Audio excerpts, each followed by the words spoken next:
오늘은 맥추감사절 예배로 드립니다. 맥추감사절기는 지난 상반기 동안 우리의 걸음을 지켜주신 하나님 앞에 감사드리는 절기고요. 또 역시 앞으로도 남은 하반기 동안 동일한 은혜로 인도하실 하나님을 믿음으로 바라보는 거룩하고 복된 절기입니다.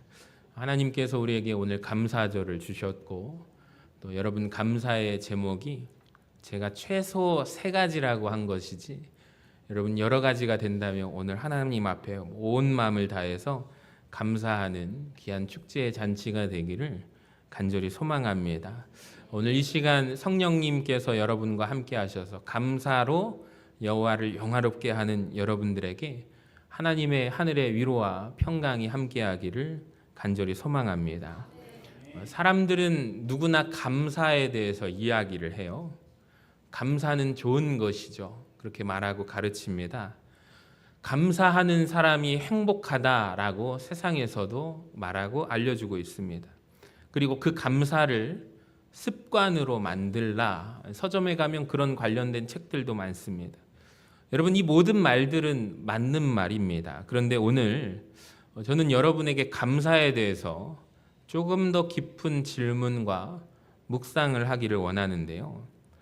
이것입니다. 도대체 감사는 어디에서부터 시작되는 것일까요? 한번 생각해 보시기 바랍니다. 여러분, 감사는 도대체 어디에서부터 시작될까요? 여러분, 건강하면 감사할 수 있습니까? 여러분, 사업장이 형통하고 잘 된다면 감사할 수 있습니까? 여러분의 자녀들이 잘 돼서 이름나고 소문나고 또 형통하고 잘 되면 감사할 수 있으십니까? 물론 당연히 감사할 것들 투성이죠.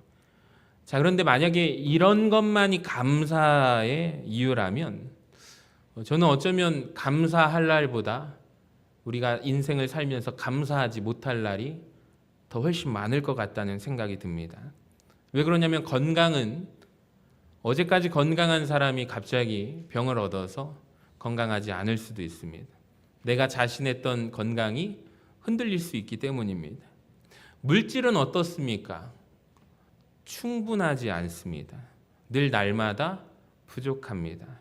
사람은 어떻습니까? 변하지 않습니까? 아니요. 사람만큼 잘 흔들리고 변하는 사람은 없는 것 같습니다. 때로 믿었던 사람이 우리를 실망시킬 수 있습니다. 세상은 어떻습니까? 우리 기대대로 움직여주지 않습니다. 자, 그렇다면 성도는 어떻게 해야 날마다 감사할 수 있을까요? 사도 바울은 이런 말씀을 했습니다. 데살로니가전서 5장 18절에 같이 읽어봅니다. 범사에 감사하라. 이것이 그리스도 예수 안에서 너희를 향하신 하나님의 뜻이니라. 바울이 말하는 거예요. 하나님의 뜻이 무엇이래요? 우리가 범사에 감사하는 것이 예수 그리스도 안에서 너희를 향하신 하나님의 뜻이라고 말씀합니다. 자, 그리고 또 이런 말씀을 했어요. 16절에 항상 기뻐하라. 따라합시다. 항상 기뻐하라. 여러분, 근데 항상 기뻐하는 것 가능하신가요? 사실 불가능하죠. 환경만 보면 불가능합니다. 그런데 여러분, 복음을 아는 사람은 가능합니다. 왜 그래요? 우리의 감사는 환경에 뿌리를 내린 나무가 아니라 어디에 뿌리를 내렸냐면 은혜의 뿌리를 내린 나무이기 때문입니다. 오늘 예수님께서 말씀하신 비유는 혼인잔치의 비유입니다. 이 비유를 통해서 우리가 알기를 원하는 것은, 저는 감사의 근원에 대해서 한번 살펴보고 싶어요.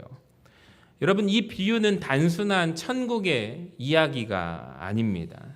우리를 부르신 하나님의 그 은혜가 얼마나 크고 놀라운지를 보여주는 말씀이거든요. 여러분, 그리고 그 은혜를 깨닫는 사람이 어떠한 삶을 살아갈 수 있는지를 보여주는 말씀입니다.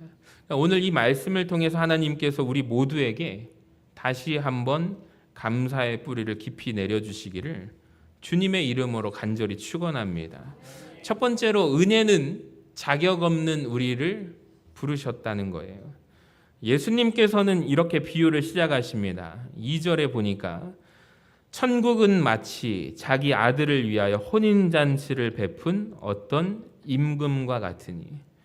여기에서 제일 먼저 눈에 들어오는 단어가 있죠. 혼인잔치라는 단어입니다. 여러분, 혼인잔치는 어떤 날입니까? 슬픔의 날이 아닙니다. 잔칫날이고요. 기쁨의 날입니다. 넉넉하고 풍성합니다. 축복의 자리입니다. 자, 그리고 무엇보다도 누가 베푸는 잔치자리예요? 왕이 베푸는 잔치입니다. 왕이 베푸는 잔치는 아무나 들어갈 수 있는 자리가 아닙니다. 오늘날도 마찬가지죠. 대통령이 초청 행사를 하거나 국가적인 만찬에서 아무나 참석하지 않습니다. 화면을 빼주시면 됩니다. 초대를 받아야 돼요. 나라에서 각국 정상회의를 할 때 청와대에서 어떻게 준비하는지를 뉴스에 보도할 때가 있습니다. 만찬장으로 이동하기 전에 어떻게 영접하고 인사하고 시간을 갖고 마지막에는 선물, 의미를 담은 선물까지 감동을 주는 모든 공식 행사가 뉴스를 통해서 보도됩니다. 초대를 할 뿐만 아니라 또 귀하게 귀빈을 모시고 잔치를 끝냅니다. 왕이 베푸는 잔치는 어땠을까요, 여러분? 옛날에 왕이 또 임금이 베푸는 혼인잔치는 더욱이 더 세심하게 신경을 쓰지 않았을까요? 자기 아들의 결혼식입니다. 왕이 베푸는 잔치에 이걸 준비하면서 영광스러운 잔치를 열었을 것입니다. 음식도 최고로 준비하고요. 아마 모든 것을 다 갖추어서 준비해 놓았을 것입니다. 자, 그런데 놀라운 일이 벌어져요. 예수님이 말씀하시기를 3절에 보세요. 그 종들을 보내어 그 청한 사람들을 혼인잔치에 오라고 했는데 그 사람들이 세상에 노란 글 읽어봅니다. 오기를 싫어합니다. 이미 초청받은 사람들이 있었습니다. 이 사람들은 초청장을 받은 사람들이에요. 즉 왕이 초대해서 왕의 부름 응답을 받은 사람들이 있었습니다. 그런데 놀랍게도 그 사람들은 초대를 받았는데 왕이 초대를 했는데 가기를 싫어합니다. 자, 심지어 왕은 다시 종들을 보내서 재차 말하게 합니다. 4절에 보세요. 내가 오찬을 준비하되 나의 소와 살진 짐승을 잡고 모든 것을 갖추었으니 혼인잔치에 오소서. 여러분, 마음이 느껴지십니까? 얼마나 간절한 초청의 마음이 담겨져 있습니까? 모든 것이 준비되었다. 너희들은 이제 오기만 하면 된다. 자, 그런데 사람들의 반응을 한번 보세요. 5절에 보니까 그들이 돌아보지도 않고 한 사람은 어디로 가요? 자기 밭으로 가고 한 사람은 자기 사업하러 갑니다. 그러니까 왕보다 밭이 더 중요하고요. 왕보다 사업이 더 중요한 거예요. 왕보다 자기의 일이 더 중요합니다. 여러분, 여기에서 우리가 알 수 있는 게 죄란 무엇일까요? 그러니까 하나님을 모른다고 말하는 것만 죄가 아닙니다. 그러니까 죄가 있는데 성경이 말씀하는 죄가 우리가 죄를 지어서 죄인이 아닙니다. 성경이 말씀하는 죄는 하나님보다도 다른 것을 하나님만큼 더 중요하게 여기는 것이 죄라고 합니다. 오늘날도 마찬가지예요. 우리에게 적용해 볼까요? 예배보다 일이 더 중요한 것입니다. 말씀보다 돈이 더 중요하고 기도보다 세상의 염려가 더 커지게 될 때 우리도 마찬가지입니다. 왕의 초청을 어느새 뒤로 미루어 버리는 이와 같은 사람들이 우리 역시 될 수 있다는 거예요. 자, 그런데 놀랍게도 복음은 여기에서 끝나지 않아요. 왕의 입장에서 거절당했습니다. 그들의 마음속에 이 왕의 초청보다 다른 것이 중요했잖아요. 왕도 그것을 느꼈을 것입니다. 그렇다고 해서 잔치를 취소하지 않았습니다. 사람들의 거절 때문에 아들의 혼인잔치를 포기하지 않아요. 오히려 종들에게 새로운 명령을 내리게 되는데 9절입니다. 내 거리 길에 가서 사람을 만나는 대로 혼인잔치에 청하여 오라. 그리고 너무나도 놀라운 말씀을 성경은 10절에서 말씀하고 있어요. 같이 읽어봅니다. 시작. 종들이 길에 나가 악한 자나 선한 자나 만나는 대로 모두 데려오니 혼인잔치에 손님들이 가득한지라. 아멘. 저는 이 말씀을 읽을 때마다, 묵상할 때마다 마음이 뜨겁습니다. 여기 보세요. 악한 자나 선한 자나. 이 얼마나 놀라운 표현입니까? 그러니까 왕은 묻지 않습니다. 무엇을 묻지 않냐면 자격을 묻지 않아요. 학력을 묻지 않습니다. 재산을 묻지 않습니다. 가문을 묻지 않습니다. 여러분의 사회적 지위를 묻지 않습니다. 그저 뭐라고 하시냐면 만나는 대로 누구라도 데려오라고 말씀하십니다. 저는 이것을 두 글자로 복음이라고 부르고 싶습니다. 여러분, 우리 모두도 어떻습니까? 우리도 마찬가지예요. 하나님 앞에서 저와 여러분 모두가 동일하게 죄인입니다. 근데 하나님께서 죄인된 우리를 버리지 않으셨다는 거예요. 길가에 있었던 우리를 하나님이 직접 찾아오십니다. 세상 한복판에서 방황하던 우리를 하나님이 직접 찾아오셨다는 것입니다. 내 집으로 들어오너라. 내 잔치에 참여하거라. 나의 기쁨에 참게하라. 여러분, 이것이 하나님의 은혜입니다. 이 맥주감사절에 여러분 우리가 먼저 가장 감사해야 할 이유가 있거든요. 여러분, 지난 6개월 동안 건강하셨습니까? 건강해서 감사합니까? 그게 아닙니다. 우리가 더 먼저 바라보아야 할 것이 있습니다. 가장 먼저 감사해야 할 이유가 있습니다. 하나님께서 자격 없는 저와 여러분을 하나님께서 불러주셨다는 사실입니다. 하나님께서 먼저 우리를 찾아오셨고 내가 하나님을 선택한 게 아니에요. 하나님이 먼저 우리를 사랑하셨습니다. 그래서 우리의 감사는요, 환경에서 시작되는 감사가 아닙니다.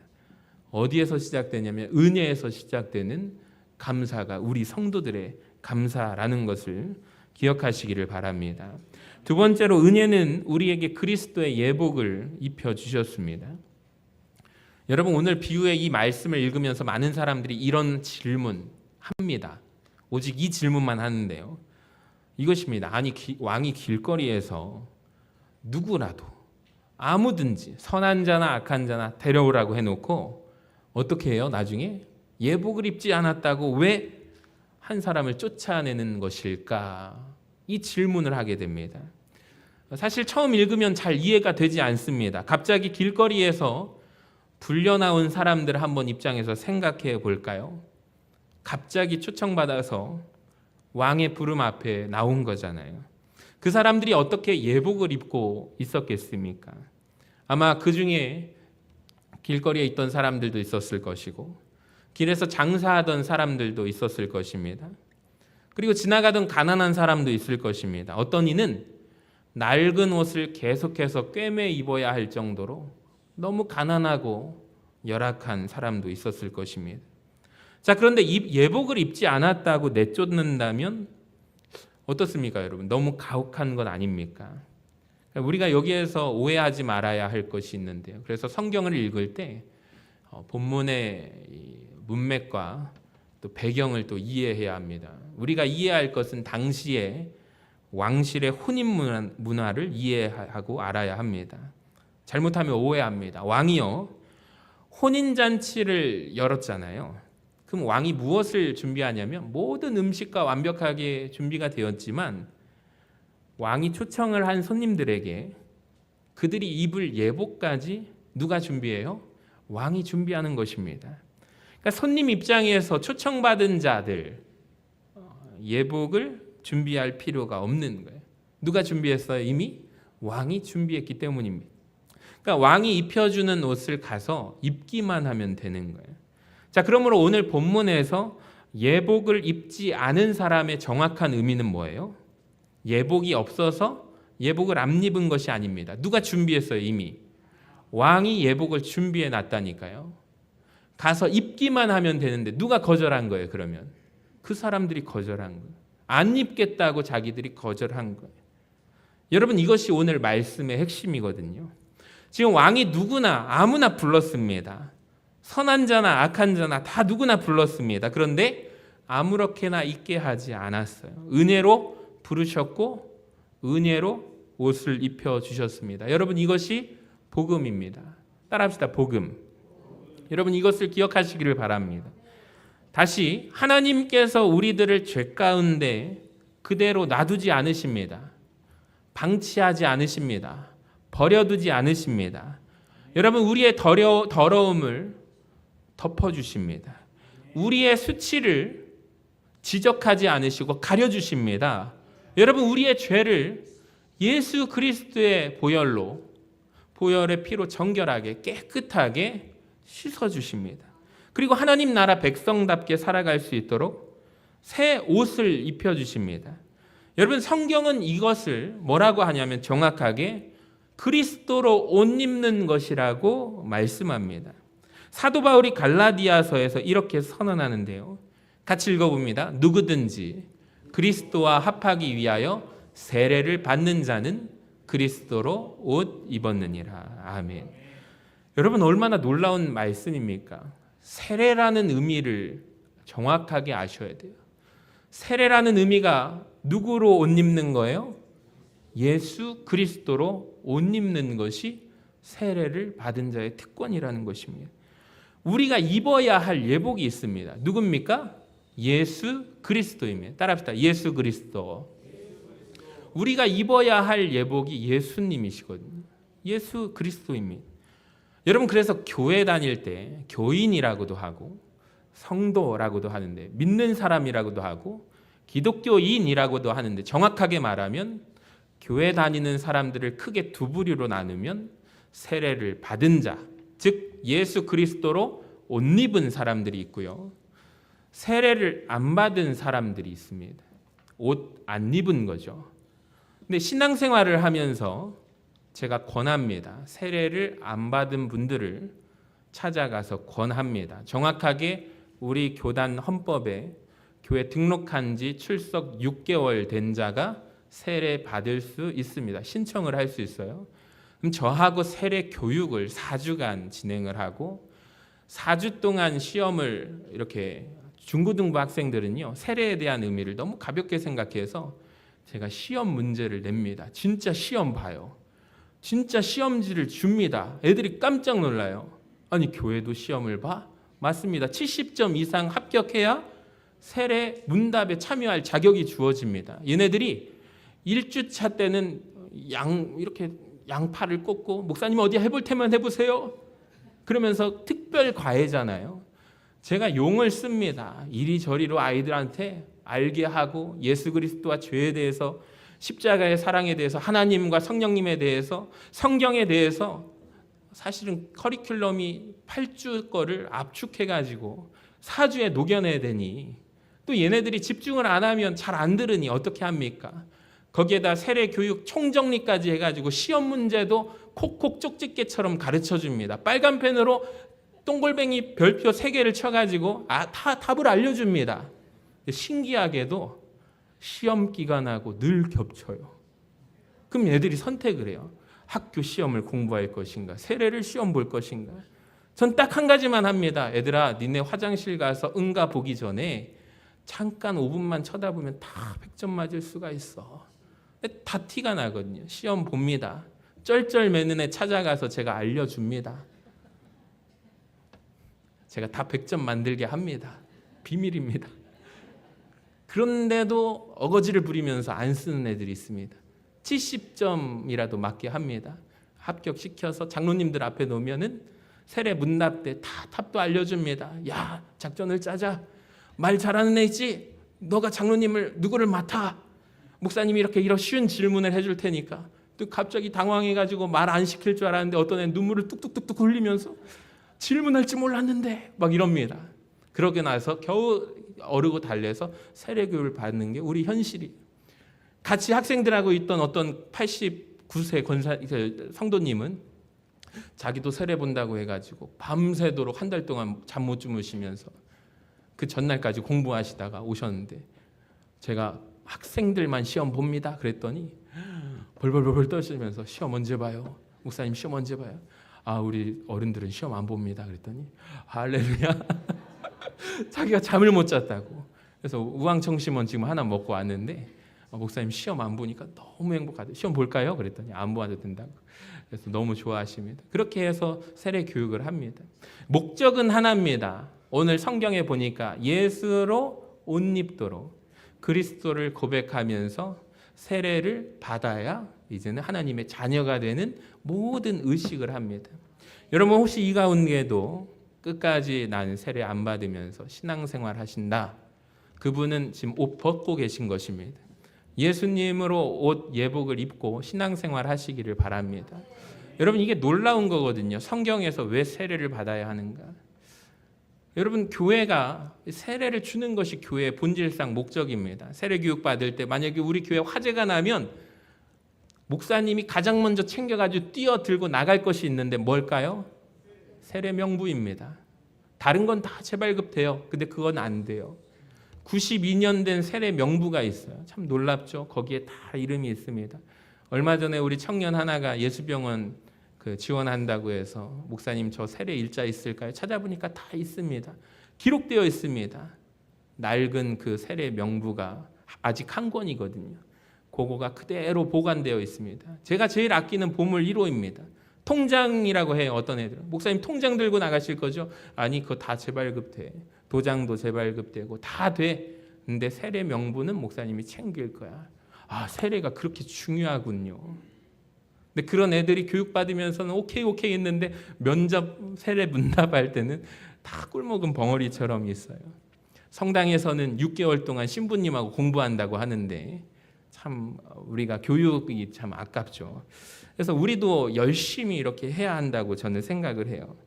여러분 우리가 예복을 입으면 우리가 만들어 입는 예복이 아닙니다.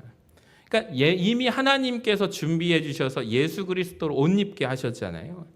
그러니까 구원은 하나님께서 다 준비하신 그 은혜를 경험하는 것입니다. 예수 그리스도의 의가 우리의 예복입니다.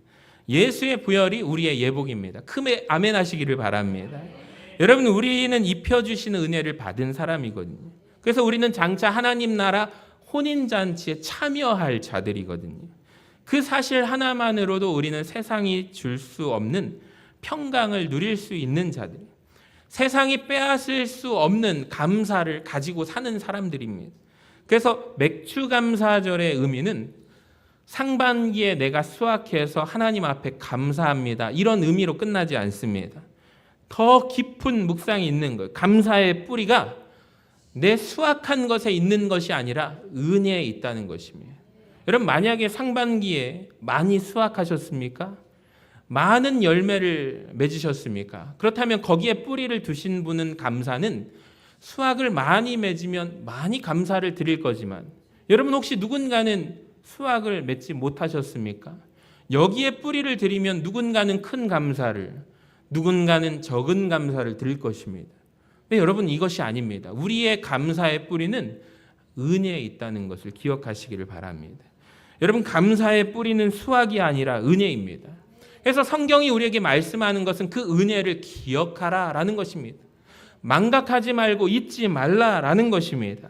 오늘 하나님께서 우리 모두에게 다시 한번 그리스도의 예복을 바라보게 하시고 구원의 은혜를 붙들게 하셔서 어떠한 형편에든지 감사가 끊어지지 않는 삶을 살게 하시기를 주님의 이름으로 간절히 축원합니다. 마지막으로 세 번째 같이 읽어볼까요? 은혜를 아는 사람은 결말이 아니라 현재를 감사합니다. 여러분 오늘 예수님의 비유가 마지막에 매우 의미심장하게 끝이 납니다. 보여주시면 청함을 받은 자는 많되 택함을 입은 자는 적으니라. 많은 사람들이 이 말씀을 읽으면서 이런 생각을 해요. 야, 역시 구원받기가 어렵구나. 천국에 들어가는 사람이 많지 않겠구나. 여러분 물론 그런 교훈도 담겨져 있습니다. 근데 저는 오늘 이 맥추감사절에 조금 다른 시각으로 바라보고 싶어요. 여러분 우리가 이 자리에 지금 앉아 있다는 사실 자체가 얼마나 큰 은혜입니까? 오늘 우리가 예배드리고 있다는 것이 얼마나 큰 은혜입니까?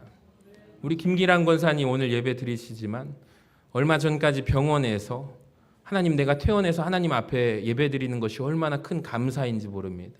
지금 누군가는 병원에서 퇴원했는데 교회 나오고 싶은데 몸이 너무 안 따라줘서 교회 나올 날만 손꼽아 기다리면서 저하고 통화할 때마다 목사님 다음 달에는 갈 수 있을 것 같아요. 그 다음 달에는 갈 수 있을 것 같아요. 계속 그 말씀을 하시는데 교회 너무 오고 싶은 거예요. 몸이 따라주지 않아서 교회 오는 걸음도 여러분 어렵고 힘들 날이 있습니다. 여러분 우리가 이 자리에 오늘 앉아서 예배드린다는 것이 얼마나 큰 은혜요 감사인지 모릅니다. 세상에는 수많은 사람들이 있습니다. 근데 하나님께서 우리를 부르셨거든요. 복음을 듣게 하시고 예수님을 믿게 하셨습니다. 오늘도 예배 자리로 인도하셨습니다. 이것은 하나님의 놀라운 은혜입니다. 근데 우리가 가장 먼저 감사해야 할 것은 따로 있어요. 하나님이 나를 부르셨다는 것입니다. 하나님이 내 이름을 알고 계시고 하나님이 나를 하나님의 자녀 삼으셨다는 거예요. 그리고 그리스도의 예복을 준비하여 주셔서 우리로 하여금 입혀 주셨다는 것이 여러분 이것보다 더 큰 축복은 없습니다. 그러니까 맥주감사절의 본래 의미를 한번 생각해 볼까요? 이스라엘 백성들이 지금 무엇을 거뒀어요? 맥주, 보리를 추수해서 첫 열매 곡식을 누구한테 드리는 거예요? 하나님 앞에 예배 드리는 거예요. 제사 드리는 거예요. 첫 열매입니다. 이들은 얼마 전까지 어땠는지 아십니까? 죽을 수밖에 없는 막다른 길에 빠졌습니다. 지축을 흔들리는 소리, 애굽의 바로왕이 자기들을 추격해오는 철병거 소리, 바다 앞에서 가로막혀서 죽을 수밖에 없는 사람들, 이스라엘 백성들의 모습이었습니다. 근데 모세가 손을 들어서 하나님 살려주세요라고 했을 때 뭐가 갈라지게 되죠? 홍해가 갈라져서 마른 땅을 건너는 놀라운 은혜를 경험한 사람들입니다. 그들이 건너고 애굽의 바로의 병거가 쫓아올 때 하나님께서 다시 갈랐던 바다를 원위치로 하십니다. 그들을 다 물속에서 수장시키심으로 건넌 하나님이 선택한 백성입니다. 같습니다. 냉장고를 끌고 다닐 수는 없잖아요. 먹을 것을 바리바리 쌓았지만 시간이 지나면 다 썩고 곰팡이가 납니다. 먹을 수가 없습니다. 하나님께서 그때 기도할 때 하늘에 만나를 내려주십니다. 그들이 하루하루 먹을 수 있도록 고기를 내려달라 했을 때 메추라기로 먹이셨습니다. 여러분 그들이 그 가운데서 약속의 땅에 들어가서 첫 열매를 보리를 수확해서 하나님 앞에 예배를 드리는 것입니다. 왜 첫 열매를 하나님 앞에 드렸을까요? 하나님께 예물을 지금 곡식을 드립니다.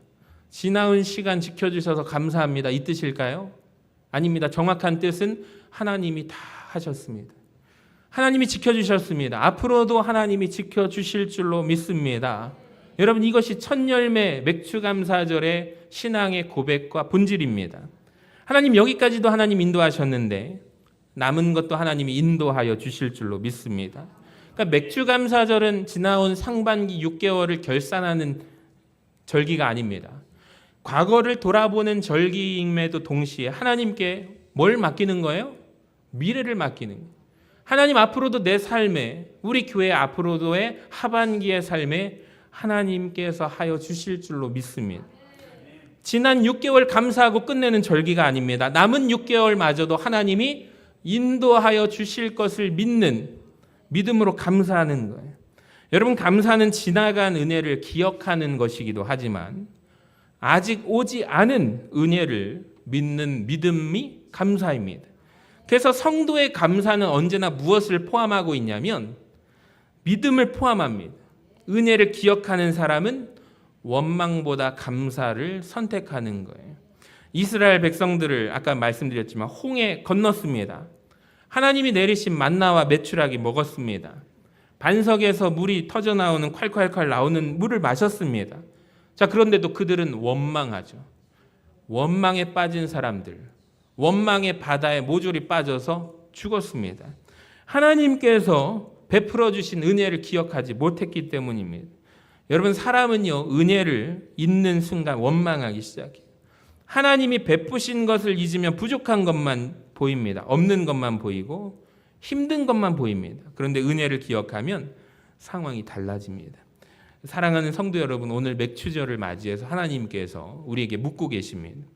우리의 감사는 어디에 뿌리를 내리고 있습니까? 여러분의 감사는 지금 어디에 뿌리를 내리고 있습니까?